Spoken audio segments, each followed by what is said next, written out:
So the first step, as with all of my taxidermy, is you get a wooden base. These are called plaques, and you can get them at any craft store in the unfinished wood section, like where you find the little jewelry boxes and birdhouses, things like that. I always paint them with acrylic paint. Sometimes you will get imperfections. Go over it with what one person called wallpaper, which I thought was really appropriate. So you just put a really, really thin layer of Mod Podge onto the plaque. And I always recommend cotton fabric and let it dry. So while that base is drying, I'm gonna go ahead and prepare our froggy here. So I always do this cut first. I don't know what you call that, a horizontal incision. Then I go up and then go this way and this way, and that makes my little doors for the opening. And I'm gonna dump out his beans into my little bean bag collector that I have. I'm just gonna put some regular stuffing back in there just to give them a little bit more of a shape. So I'm just gonna trim around the edge.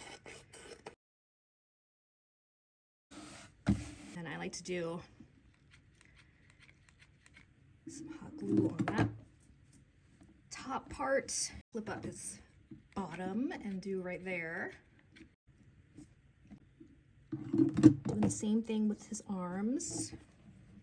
All right, so my bag of trims and ruffles, bag of ribbons,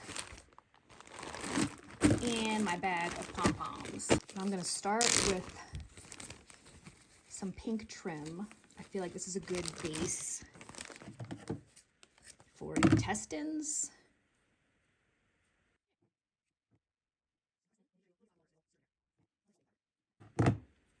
A lot of this is going to get covered up, so I'm not too worried about how it looks right now. This is kind of my base.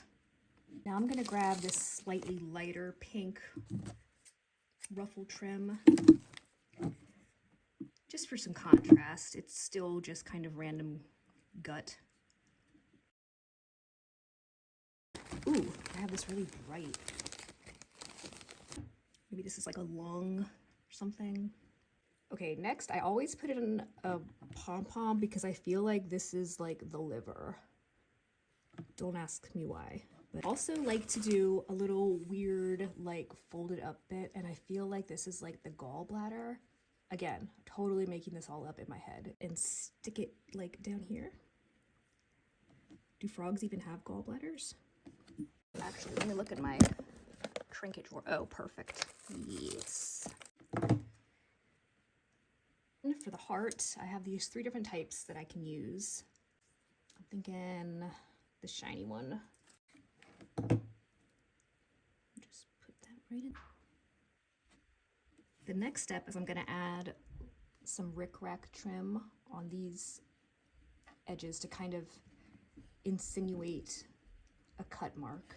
Forgot to show you my bag of rickrack trim. I also have that. And for this, I just do a really thin line right along the edge. Press it down and trim off the extra. Get these cute thumbtacks and place them right into the wood. And the last step is going to be adding the trim around the edge. And this part's best to do in just small snippets. So I just put a little line of hot glue and just press along. Try and get it as close as possible. This doesn't have to be perfect because I am going to add one more layer of trim on top. Just doing a little bit at a time. Right along the edge. Just go press, press, press. Totally forgot to add these little pins that sort of hold open the incision works. And I'm just using regular pins. I mean, they're cute ones, but they're regular, standard, I mean. Press them into the wood, and you have to be careful not to bend them as you're going in. That's the only tricky thing.